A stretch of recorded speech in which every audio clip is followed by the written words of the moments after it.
Николай Федорович Катановтың адының Хакас Хазна университетінің Алхони институтында 4-ші курстың студенттеріне мастер-класс иштірілген.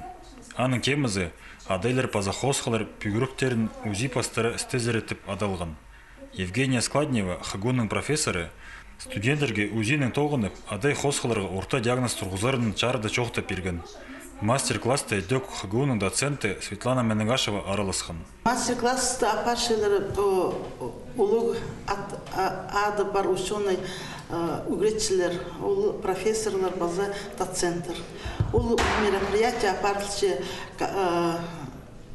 Катановский хыргы күнерді каждый жыл апарылшы униме.